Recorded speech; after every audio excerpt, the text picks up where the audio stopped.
Hi guys, today I'm going to be presenting about color, and we know a lot about color, like there's rainbows, and then we know like a lot of colors because you see them on your shirts and a lot of other things. So if you ever wondered what makes a rainbow, I can talk about that too. So we know that rainbows or whatever, they make the world more colorful, but we might not know how it works. So I'm going to talk about the light of many colors, the changing colors, the soapy swirls, and heat mix colors, mixing lights, mixing inks, and pigments and paints. But I'll talk about this fact first.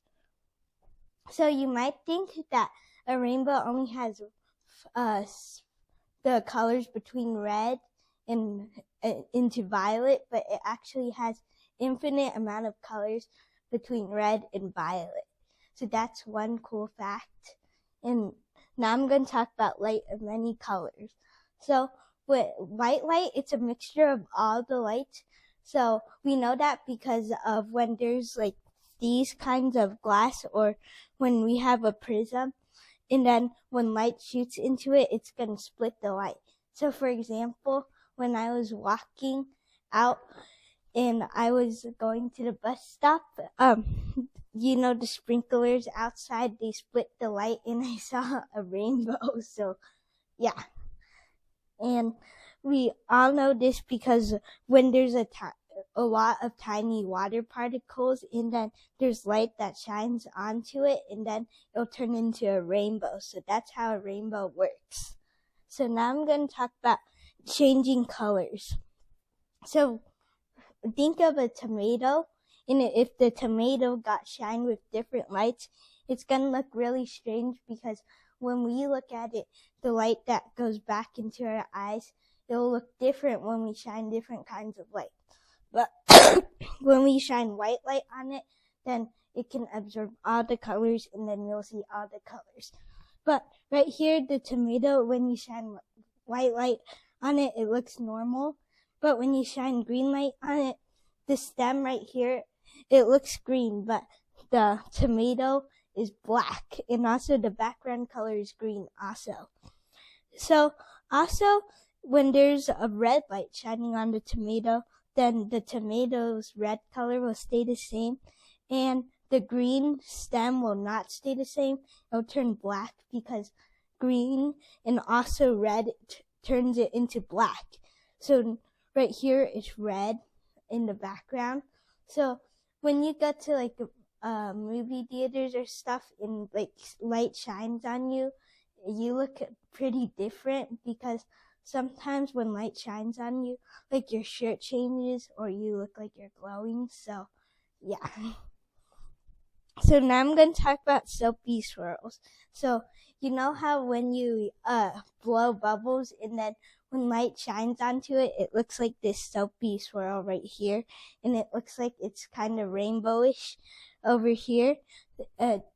Those are like little patterns that are swimming on the bubble, and then it has like soap film on it, which is this outer part of the bubble, and then when light shines onto it, it starts splitting apart the light. So and then it looks kind of really soapy and really swirly with a lot of light on it, because the white light kind of splits. Like in this example, the light also splits from the prism. So that's why bubbles, they're like kind of rainbowish when you see them. But if they're purplish, that means they're kind of thick, and then when it's yellowish, it's kind of thinner. So the thickness more is the purple color, and the thinness is the yellow color. So now I'm going to talk about heat makes color. So you know how when there's something really hot, it looks like it's like really white. So for example, if you look at the sun, it looks really white, even though you think it's red. That's because it's glowing so much that the particles inside it, they get really excited, so they give off all the light at the same time, like the picture right here. that it's giving off so much light that it's spreading all of it, and then it's making white light instead. So it could be originally like every single color, but they give off white light because they combine all the colors together. So that's why this right here looks really white hot. So now I'm going to talk about mixing lights and mixing inks. So in art class, we probably will mix inks and stuff like that. But when you mix all of them together and you're trying to make a new color, but you mix all of the colors together, you're probably going to get black. So yeah, we don't want that. But if you mix all the colors together with ink, then it'll turn black because the ink absorbs the light. But if we use all the colors with the light, and because that's all the colors, and all the colors make white light, then it will make white in the middle over here. So like in this diagram, magenta, yellow, and cyan. And it makes red, green, and blue, but that makes black with inks. But for light, it's red, green, and blue. And it makes cyan, magenta, and yellow, so that makes white light. So now I'm going to talk about pigments and paints. So think about a long time ago that cavemen, they use different kinds of materials for the pigments or color dyes of their stuff. So that's what they use for their kinds of paintings. So we need different kinds of chemicals so we can make different colors. For example, if we have titanium dioxide, it makes white color, like a bright white. But if we have other ones, like other kinds of oxides or iron oxide, it's going to make a red or kind of brown color. But if we make other ones like chromium oxide, then it'll make green. So they all make kinds of different colors.